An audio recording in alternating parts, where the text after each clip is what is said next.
Ready? Michael Beck. What is up, Xavier? It's so exciting to have you here, my friend, because when I went to Chicago to the NRA, I've got to tell you, I was impressed by a couple things. One, by how big the show was. That is a very big show. It's over the top. A really big show. Yes. The second thing I was super impressed by was that people still showed up even though they didn't have the hot dogs. Yeah, that was kind of buzz. There, both. What is it? Nathan's wasn't there. It's like Vienna. Yeah, it's like 50% of the reason I go. That's right. I've eaten many a half a hot dog in that line. Oh my God! It's like it's a reason to wait in line with a smile on your face. It's like the anti-Disney. Yeah. And then you can network while you're sitting there if you park yourself next to the right person. I agree. And then I will have to say this to you, Michael. Before we ever met, I saw you working that floor as if you were a seasoned chop house server from Gibson's, and this was your dining room. I'm going to tell you, man, not only was it impressive, but I was a little jealous because I felt like you knew everybody, and I'm just getting out there. So I don't think I've ever blushed on a podcast before. I'm blushing. I am blushing. I'm the color of my rug right now. Well, that's the way it should be. It's about time somebody gives you some more props, my friend, because...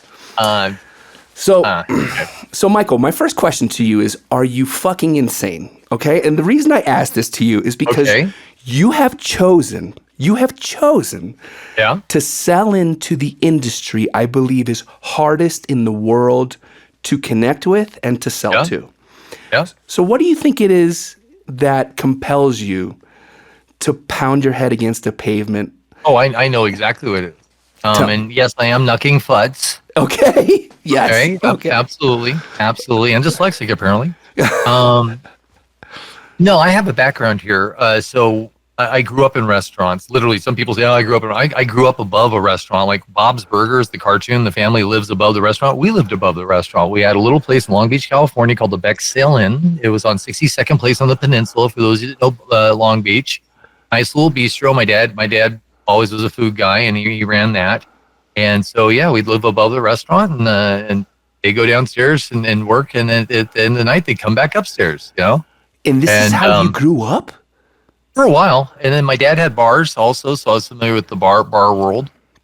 And I'm a professional chef at heart, too, so I went to culinary school. I spent time, working for celebrities, all kinds of other really fun stuff that, I don't know, it doesn't make me anything special. I just had to work for some cool people.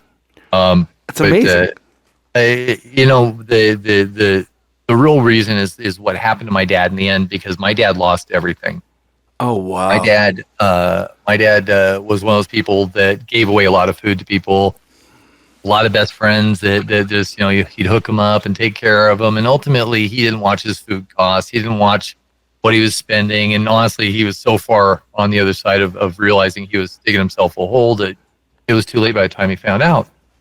And so that's something really personal to me. And, what I've been doing over the last 15 years in this industry as far as hospitality technology is working on solutions that prevent that stuff, right? It helps you have better food costs, write a better labor schedule, have control of those two big controllable costs of food and labor, right? Yeah. If we can do that, maybe it'll be a little more successful. And then, of course, I have a lot of fun here. And the other reason why is the people in the industry.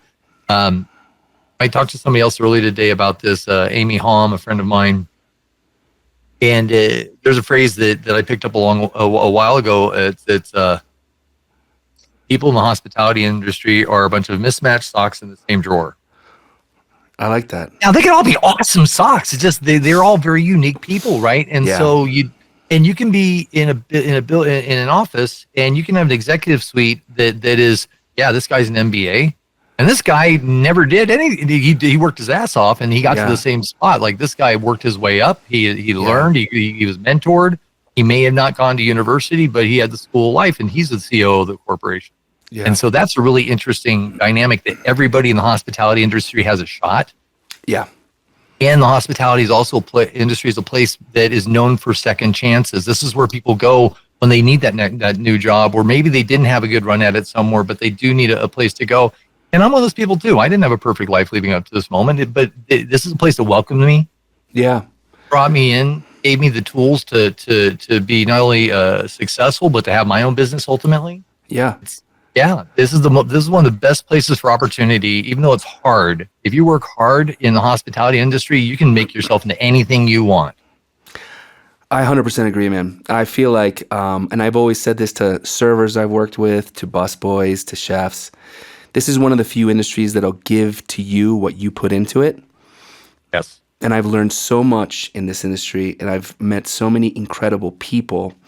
And it often, it's shocking to me how many restaurant people don't realize how much they bring to the table in terms of personality, dynamic experience, passion. So it's always really what I'm really trying to get at with meeting people in this industry is like, you could choose anything, but so many of us choose to come back over and over again. Yeah. So with that, Michael. Oh, here it comes. I'm going to ask you because this is something that I struggle with, and obviously we'll get into a lot of what you do, which I think is very interesting and important. But with that said, keeping somebody like your father in mind, who obviously was a hospitality person to the bone, loved what he did, obviously created community around his restaurants. How do you connect with that type of person that really runs a restaurant, and I'm assuming, so please forgive me if this is wrong, but runs the restaurant based on heart, based on trying to deliver a great meal, based on trying to, create smiles, but maybe doesn't have a connection to the importance of process and SOP. The economics of the situation? Yes. How do you connect with that person? Well, I mean, you connect with them on a personal basis. First you celebrate what they're doing, right? I got a really good friend, Monty Silva. He opened up a restaurant in Sarasota, Florida recently called Comida. I could talk to him about his food all day long. And that is an easy way to start because that's why this industry is so great also because the common language of humanity, well, it's food and music. I'll say those two things. They go together wonderfully, right? But the common language of humanity is food. Yeah. I can sit across from anybody in any language and eat a meal and let them know exactly how I'm feeling without saying a single word. It's pretty beautiful. I can let them know how much I love it and appreciate it. They can see the joy and rapture in my face when I have a delicious bite. Yeah. And so first I start with the food. I want to know what they serve. I really care about the service. I want to taste it if I can, right? And then once you bond on the food, I think you've earned permission to talk to them about other things. I love that. And do you feel that at some point, once you've made that connection, that you're able in a different way after understanding how people maybe what makes them tick in their specific restaurant situation, do you feel like then you have an easier way to present, for example, hey, here's why I think you need to keep an eye on your stone crabs, or here's what's, you know what I mean? Like, yeah, well, I think first of it is there's intellectual curiosity, right? So you start out with just questions. Yeah. And what I found out on the side of sales, where I spent a lot of my time before I started Inc Tank, was you don't need to pitch anybody. You don't need to pitch anybody. In fact, guys, if you're in sales and you're listening to this, do not stop pitching. Yeah. You know how you pitch? Just ask really good questions.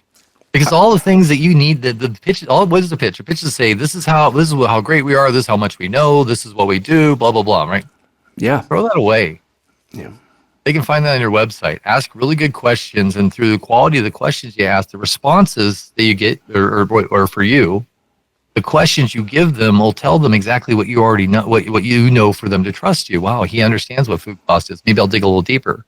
Oh, wow, he's really interested in this stuff, right? And so expert question asking in a way that is kind and just seeking to understand. Once you earn the first bit of conversational trust, you just kind of go through a little bit more of the layers there, and okay, well, help me understand this and help me understand that. If you're in the conversation, right? Yeah. Because you can't prescribe something unless you know what the illness is. Oh my God, how many times you get a message on LinkedIn these days? Hey, let me sell you something. I got some crap. Yeah. Delete. It's insane. It's actually insane what's happened, I think, to most modes of communication for me because I don't even answer my phone anymore. I'm like constant. And you know what, man? I have told, I think 1,000 people this year that I don't need solar. I don't understand. How many solar calls have you I'm gotten? going to take a side journey here. I really want solar, but they've screwed it up so bad. And they just, I mean, oh my God, it's greasier than any car sales that ever existed. Sorry, solar guys, but you got a great product. Your process sucks. I'm sure your people are great, but your process sucks. You may, it's so accessible. They want $100,000 to put a solar rig on my house saying I was going to get money back later. When? Well, maybe they got to change that. Right? And I can't live off the grid still. So maybe they should ask you the following question. So, Michael, what is a meal? So I didn't realize that you're a chef at heart. And you went to culinary school? Yeah. Where did you study? I did the Cordon Bleu program at Western Culinary in Portland, Oregon. That's what I did with my Army College fund after I got out of the military. All right. So I've got one of my dearest friends on earth that is he's a former Navy guy. And I always find it very interesting how many of his friends and how many people that come out of the service, and it's like in so many cases, it's time to completely reinvent yourself. Some of these jobs that they're like my job would have had me on a hilltop in the middle of nowhere in a radio station, working 3 days sitting in that isolated tower. And then coming home because I was a radio operator, repair, SATCOM encryption. You're meant for remote sites. I didn't want to do that, dude. So you already had a love for this industry, and you spent some time overseas, right? Yep. And then when you get back, first off, I need to know, like, you get back to the U.S. Where do I go to eat first? Yeah, like what are you craving? In-N-Out Burger every time. Oh my God! Oh, I lost my signal. I don't know what happened there. Sorry. No, it's all right. So In-N-Out Burger. No, In-N-Out Burger is the first. Literally, I tell people this. Like when I come home and I want to kiss the soil, that's In-N-Out Burger. It's Americana. It's melted gooey cheese. It's grilled onions. It's a bun. It's a big thick shake. Although, sorry, In-N-Out, I'm not a fan of your fries, but I love everything else. So, even though you're not a fan of their fries. Yeah. Would you say that then they would be like the ultimate Inc Tank next client? Well, we might have a misconception. So I help technology companies that help restaurants. Oh, right. So I'm not really working with the brands so much as helping solutions find the right brands that fit them. I see. So your previous direct to restaurant or direct to large company sales, that happened before Inc Tank was even happening. Oh, right. Correct. But I was selling software to those organizations, right? So we took care of Dairy Queen, we took care of Taco Bell. There's some pretty notable brands, but yeah, I was moving technology to these organizations, and now I'm working with technology companies that are working with the food brands. I see. Okay, so Michael. This is where you dump me off the show. I'm the wrong guest. No. It makes you eat. There's so many layers to you, Michael. This is why. I'm like an ogre. Yeah, you are like a Vidalia ogre. Yes. Yeah, exactly. Thanks, Shrek.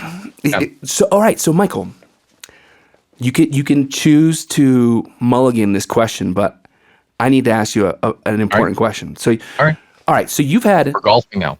We're golfing. So, how many you've worked at 3 or 4 kind of enterprise software companies before you started Inc Tank, correct? Correct.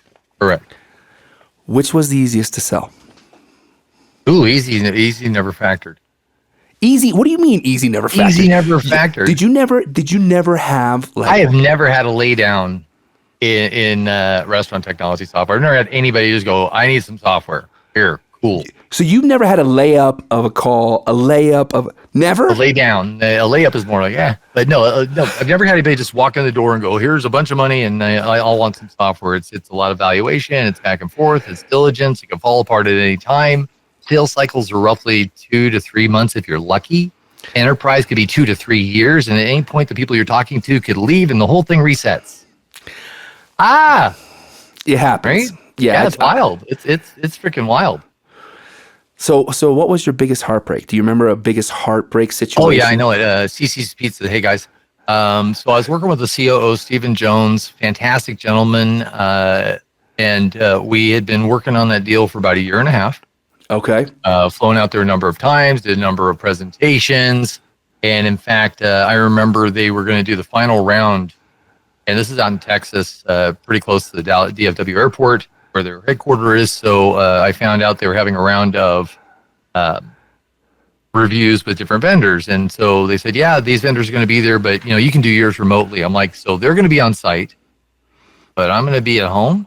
So you I went. need to get out there. And they go, "Yeah, but we only have this last day, and actually the only time we can actually come in is at lunch." And this is a big mistake, guys. Don't ever do what I'm about to describe I did. And so I go, fine. I buy a ticket. I blaze, I shoot over to Texas. I think it was like the next day kind of thing. I just shot over there. And on the way there, I'm like, you know what? I'm going to bring them lunch. So I call Heart 8 Barbecue, which is right down the street from where Cece's was. And I roll in there. I get all this food. And I literally cater my own presentation. So I bring all this food, I load up. And then problem is they're busy. Oh, this is great food. And they're not paying attention to anything I'm saying. Oh, okay. But but that didn't tank the deal necessarily. It's just a bad movie. You're not going to win people rushing anything ever. It doesn't work. Yeah. And so, but ultimately Steven retired, and when he left, the CEO retired, then the project was in the air, and they go, yeah, we're not going to do it now. And that was heartbreak. That was fighting hard to get to where we need to be, and then all of a sudden it was over. Yeah, but heartaches like that happen all the time. That's why you have a big pipeline of different things that you're working on. You're working multiple deals concurrently. This is the business we've chosen. It sure is. It brings up a really interesting thing too, because for years when we were selling Shoebox and we were selling Over Easy, one of the hard lessons I had to learn was don't sell anybody what you think they need. Just ask them the right questions, and they'll sell themselves on how you might be able to connect and make something work. Right? Yeah. It's just it's an incredibly difficult. This is such a crazy industry. So, with that said, I've been around for 10 years now in restaurant tech, a little more than 10 years. Every single month, I am seeing brand new technologies. Right? Do you feel like right now it's a crazier time than ever? Like, do you notice that there's more and more interest in jumping into this industry? Yeah, well, I mean, there's a couple factors here, right? So you have, the world's evolved to where solutions are part and parcel. So that's kind of an organic evolution. And then you layer in, I'm going to say the acronym everybody's talking about, AI, right? Yeah. And so now you have tools that can build tools. Right. Whoa, right? It's pretty so now, huge. yeah, exactly. So innovation is has geometrically progressed on how fast you can come up with things. We, Chad and I actually had or my business partner, Chad Horn, and I had a guest on our podcast that was actually an AI. We interviewed it. We spent time with it. And the people that made that AI, I believe, they have actually, I think so. They had an AI that actually built its own kiosk. In 2 months, the AI did it all. It built it on its own. What kind of kiosk? Like a food kiosk? Yeah, POS. Beep, beep, beep, beep. The software. Like, get out of here. Yeah, it just made its own. And it works. It's great. Yeah. Have you used it? We messed around with it. Right. Yeah, the proof of concept. Yeah, it's solid. And get out of here. Yeah. So yeah, we're having tools that can make tools now. And I think also a lot of innovation happens outside of spaces, and they try to bring it in. And so I think a lot of outside vendors go, "Oh, I'll crack that code, the easiest thing in the world." Okay. So those of us here have been, eking it out. We'll say otherwise, but good luck. That is such a great point. So going exactly back to what Inc Tank is all about. Mm-hmm. Let's say, for example, you're just in the beginning stages of getting to know a new technology company who's interested in changing the world for all of us, right? Okay. I like it already with their mission. Yeah. So what is it about those types of opportunities, or those you Sherpaing, helping develop their path, what do you think is important in the beginning for them to understand to truly get to a place where they're able to actually make impact? Well, I mean, part of it is product market fit. I think you got to start with product market fit, because if you I got the best tool in the world, well, that's what you believe.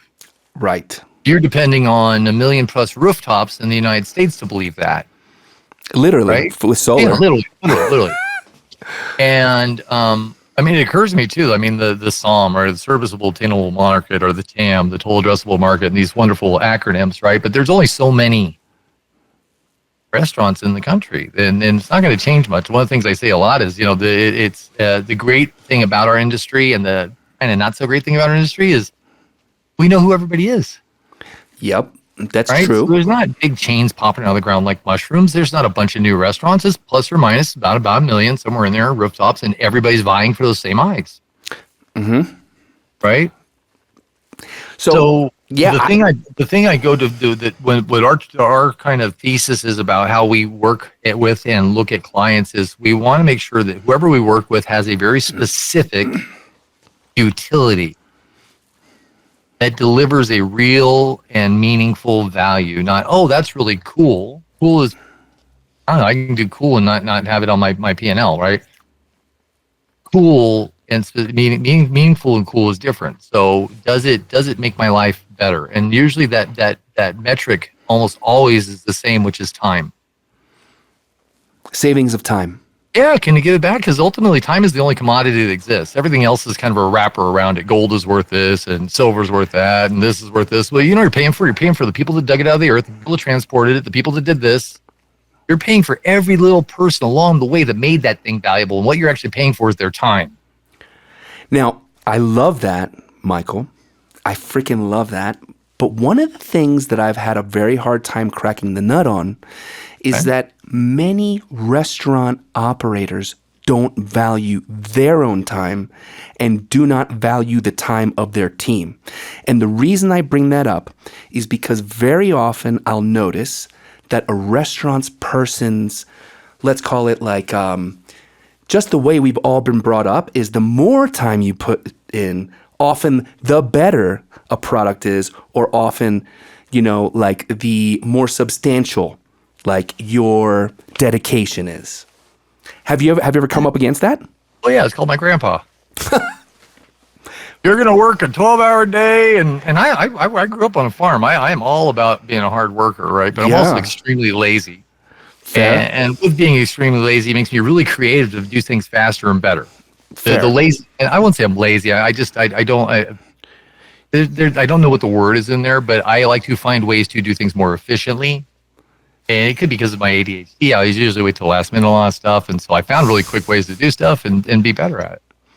But I think there's a little bit of a horse and buggy thinking going on about work, right? Certainly. I think it's rampant in this industry. And I think it's something that often either tech co-founders or people who aren't born in this industry really take the time to understand, it is the manual labor industry for the most part. You're right. Flipping burgers, you're handing stuff out, and so time in motion. If you're not running back and forth, you're not working hard, I guess. Right.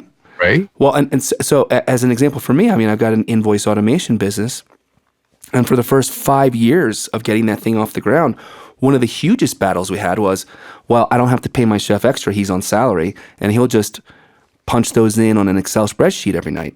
Why would I pay for yours? It's like it's a serious thing, you know what I mean? And I think very often, people come into this industry with all the best intentions and with all of the best ideas. Maybe not the best ideas. Maybe that's the wrong word. I don't know. There's pretty good ideas out there. There's a lot of great ideas, right? Yeah. But ultimately, I feel like and this goes back to what you're talking about, getting people time back. But if you're not doing that for the operator and also people in back office, like you're not keeping the person who's going to engage with your platform in mind first, then that's like a first step of where it's going to fall, in my opinion.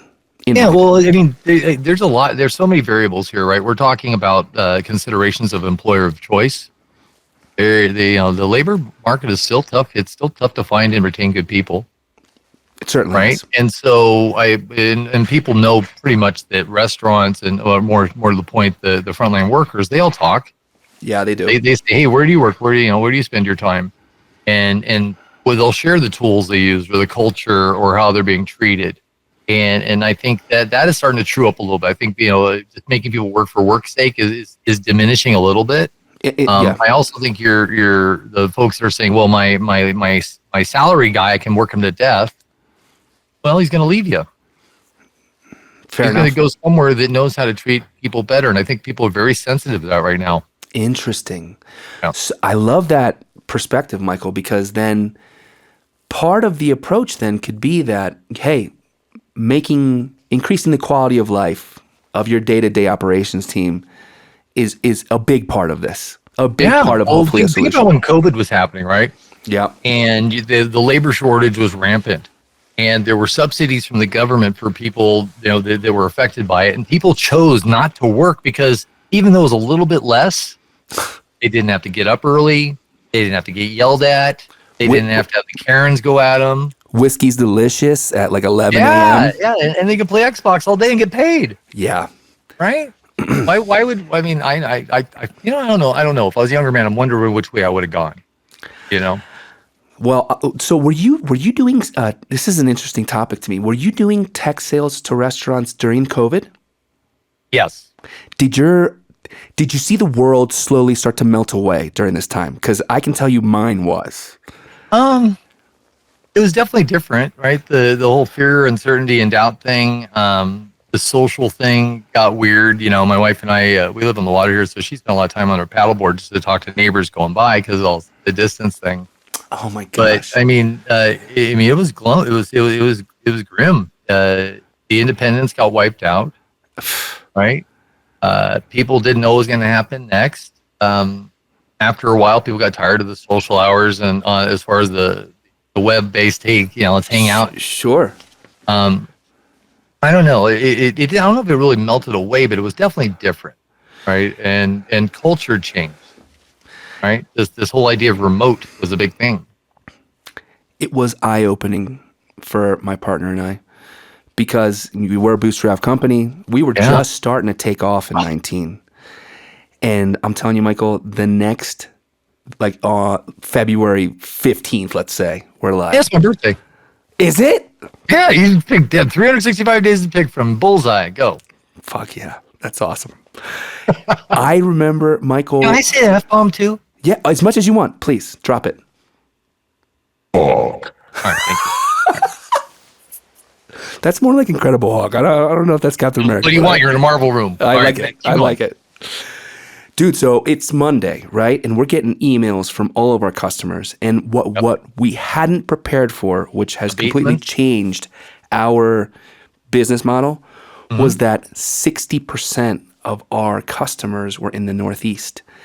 And we were all of a sudden, every New York restaurant was shutting down. Nobody had those outdoor eating areas. Yeah. Some people were doing third-party delivery stuff, but some were turning to markets, It was a crazy time. It was scary. Yeah, they started selling toilet paper at drive-thrus. Dude, it was nuts. Yeah, you're right. Yeah. For real. Yeah, And I remember one day, we had a conversation and I was like, dude, I'm having a drink. It's 2:00. It's, I need to figure out emotionally how we're going to get through this thing. I didn't go through that deep of a drink. A lot of my friends and a lot of my... Oh, really? Oh, yeah. Just my whole world was restaurant people and all of them were can't go to work, can't do anything. You know what I mean? And now all of a sudden, Tuesday, Wednesday, and Thursday, what do you do on your only day off when you're a chef? You're probably it's your one day to do laundry and it's your one day to let loose. Let loose. Exactly. But then all of a sudden it was endless summer.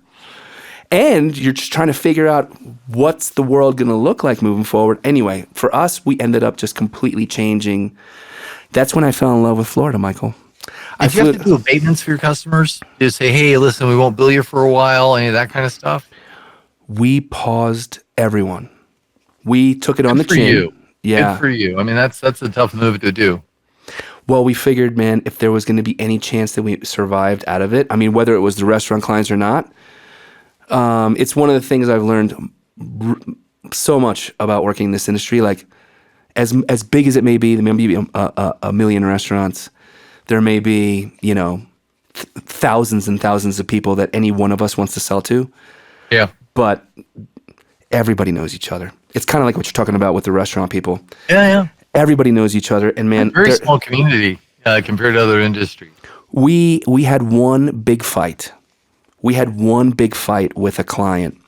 Okay. We had a client that on a Tuesday said, hey, it was a 35-unit restaurant group.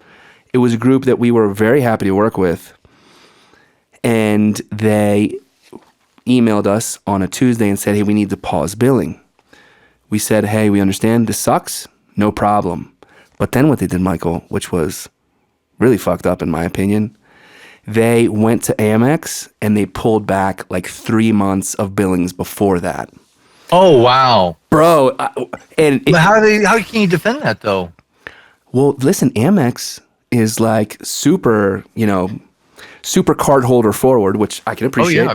Yeah, I know. I love it when that goes my way. But Doesn't everybody? Dude, yeah. So this was the only client we had a fight with, and I think my partner, Tony, who's a chef, was really looking forward to just like letting it rip on somebody. And he got that email, and he's a back of the house guy, right? So imagine he works on the tech, he likes to work on operations, he likes to work on what's happening internally, and he's not really wired to kiss somebody's ass. Well, right, and I am wired for that, right? Yeah, for better or worse, right? Yeah. And he was like, "Dude, I'm gonna call the CFO up, and I'm gonna fucking let him have it." And I was like, "Rightfully so." Well, and you know what, man? The business felt like it was slipping out of our hands. Yeah. I was like, dude, let it rip. Let it rip. You know what I mean? You can't get any worse right now. Right. Yeah. So I have a feeling that guy remembers that.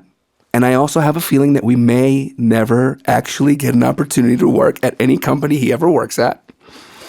But you know what? You can't please everybody. You can't please everybody. Well, here's something. I mean, I hate to say it's indefensible, but if you see a drowning person, they say be really careful because they will drown you too. Interesting. You're absolutely right. They're flailing. They're flailing hard, right? Yeah.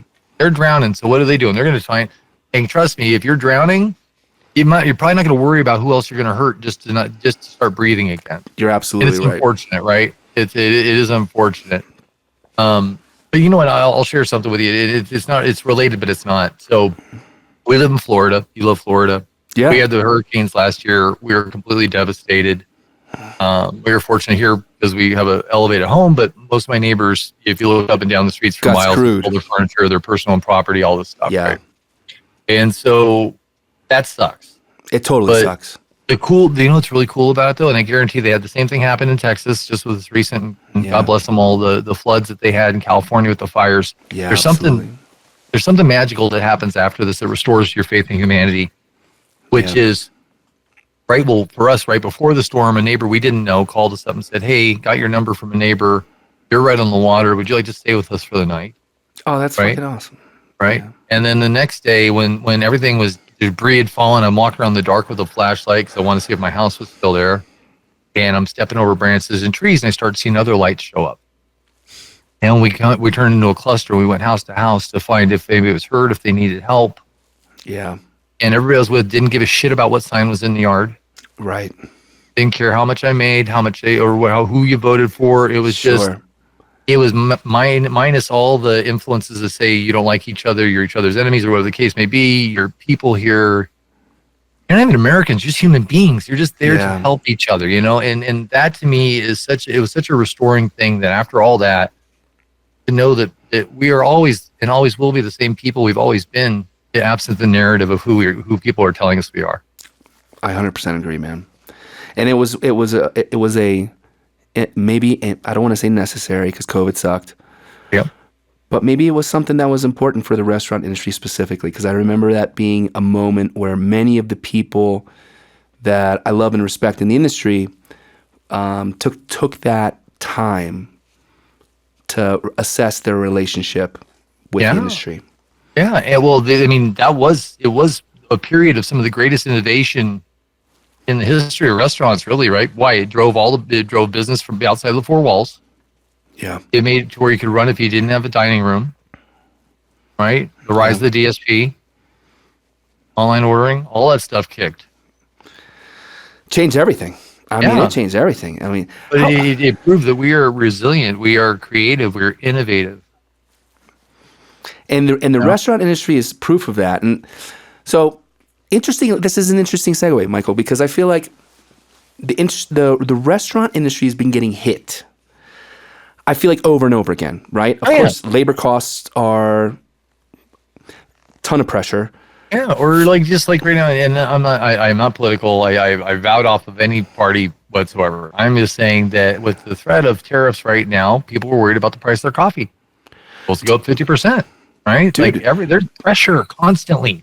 It never ends. And listen, I got a friend who operates a pizza and wine bar that is exclusively Italian ingredients, right? Ooh. There you go. Dude. And like, the threat of increasing your wine costs by 20%, all of a sudden Buffalo, your Buffalo mozzarella that you import in from Campania, you know what I mean? All the things that make you special all of a sudden become like a weight, right? And so this moves into a question that I feel like you're very equipped to answer, let's see, right?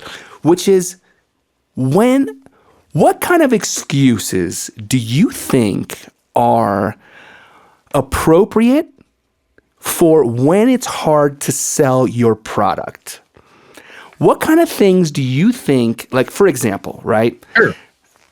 I know many tech people who are always selling their stuff, right? Yep. And it's, my restaurant, it's been a really tough quarter. Nobody's making money. People are closing stores. Nobody's got budget for my product, right? Or it's tariffs. Everyone's going nuts. Egg prices are crazy.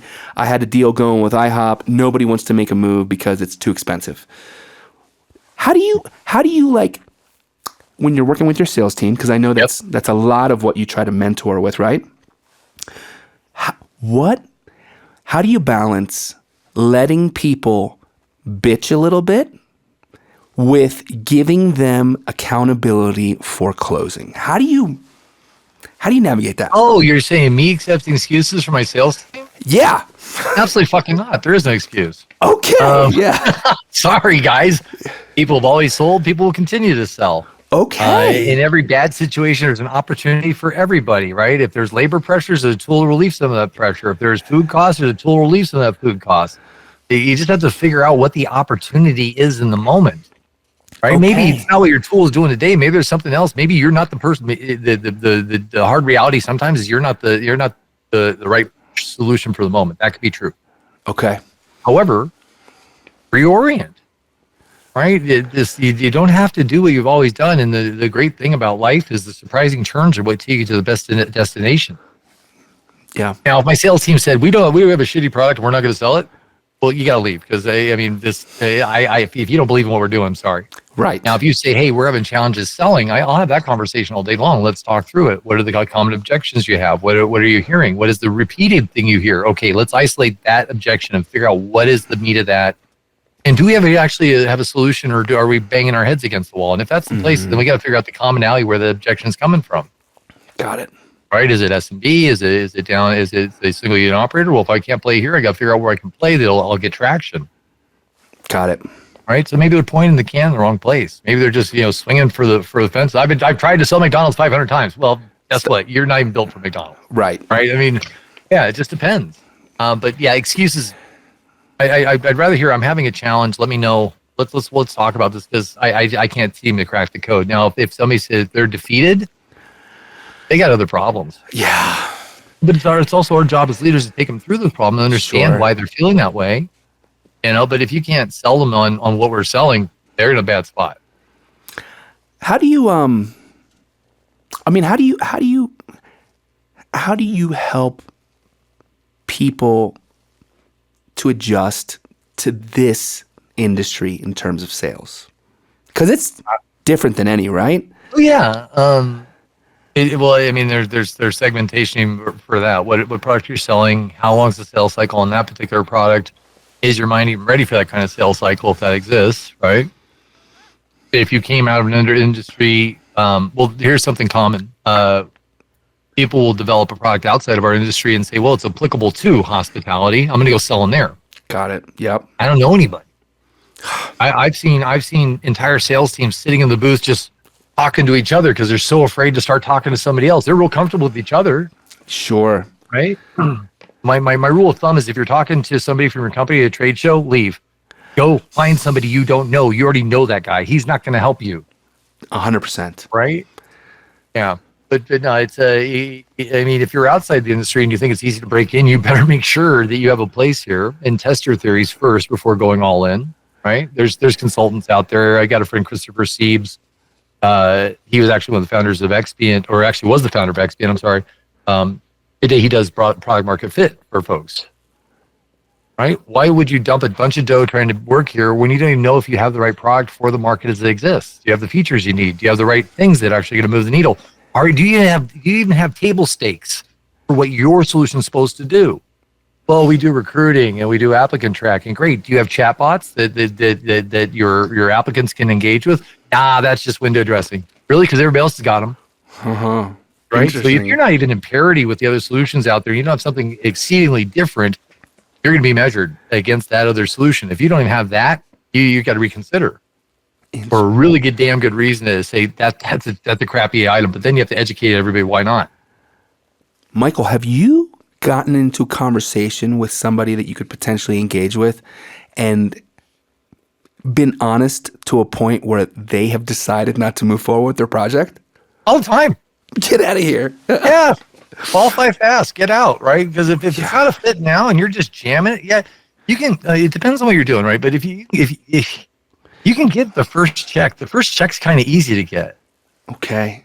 Right? Yeah. And software's a little bit different because you have an implementation cycle that happens. So we do discovery, we figure out what the scope of work is, then we start implementation. And right around when you sign the deal, everybody's high-fiving each other. You love each other. This is great. We're going to have a good time. We're going to kill it. It's going to be awesome. Off to the project. It just started.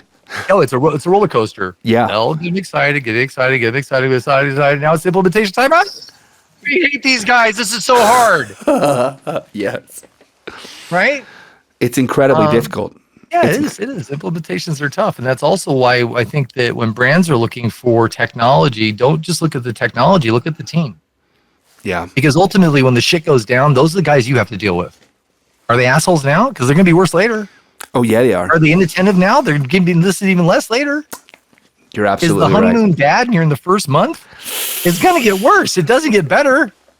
And to that point, Michael, have you ever felt like even after making a sale, that the lack of engagement from a client is such that there's no way to win? And have you?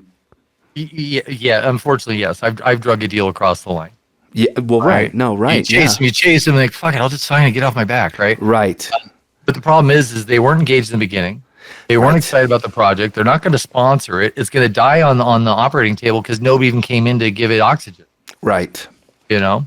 Right. They say it takes two to tango. Absolutely. It certainly does. I 100% agree. Willing partners. Not, I'll do it. And don't even do it. Like, take the contract away. Go, listen, what I just saw there, I don't think we're going to work. And if they defend it, great. Keep moving back with them. But if they don't defend it, they gave you your answer. Yeah, you're absolutely right. It's kind of an arrogant response. Like, at the end of the day, if I have a startup and I am bootstrapped and I got somebody that's going to pay me $15,000 a month to do something and it might not be the best fit, I'm probably going to take the job. Would you? I have.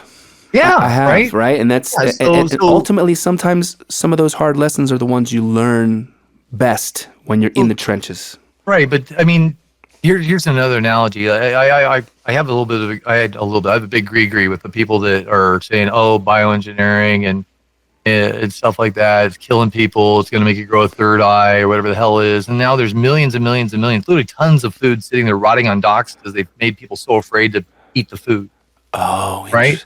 this is for like the produced genetic meat Yeah, and stuff like that. so for example, there were some crops that went to Africa to feed starving people, and the starving people refused to eat it because certain environmental groups said, "Oh yeah, it was crossed with genetics of this and that, and it's not good for you." Right? Well, I'm sorry. The choice to eat is a rich person's problem, It sure is. Sure right? is. Yep. Right? And I think it's the same thing. You have that choice, but if you're in a survival situation, you're going to eat whatever you need to eat. 100%. It's a great So I don't analogy. blame somebody for taking a bad deal when you're a small company or cutting your teeth and learning some lessons, right? But if you're a big business and you get this and you go down that road, that's bad training. That's bad. That's just bad.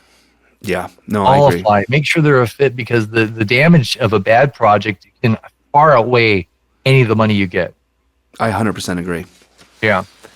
You know, Michael, I got to tell you, man, I love your energy Am I so fucking much. nuts? You're fucking nuts. You're Okay, fucking insane. You know why? Because I asked you questions about how hard it is to sell stuff, and you smile through your responses. You are fucking insane. I can tell.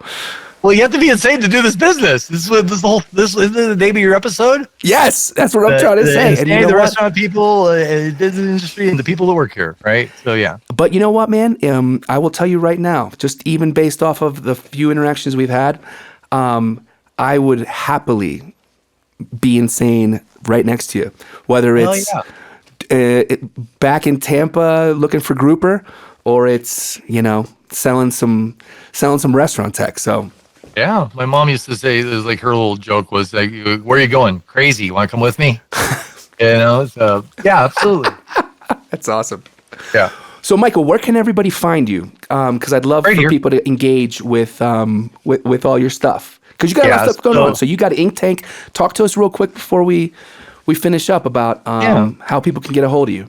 Yeah. So just in case you didn't catch it, Inc Tank GTM, we help tech companies get traction inside the restaurant hospitality space, inclusive of hotels, C-stores, restaurants, retail to a certain extent too. And we also do, media coverage as well in different ways. So you look up our website, you'll find us at inktankgtm.com. If you want to reach out to me, I'm active on LinkedIn. You can find me there. We've got a really active company page on our LinkedIn page, a fantastic newsletter.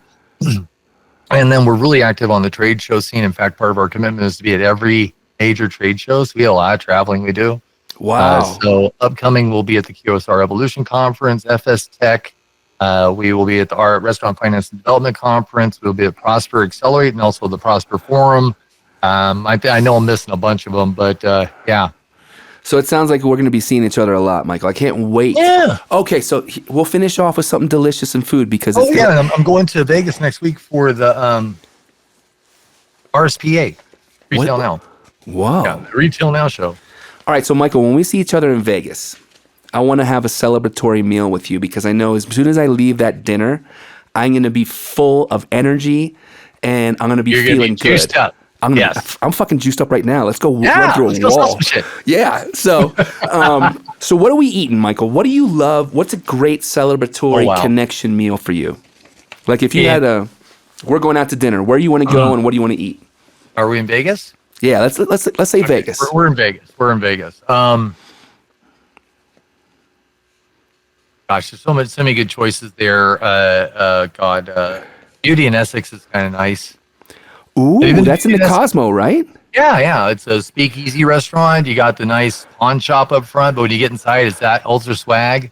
Absolutely love that. I think I had bone marrow there.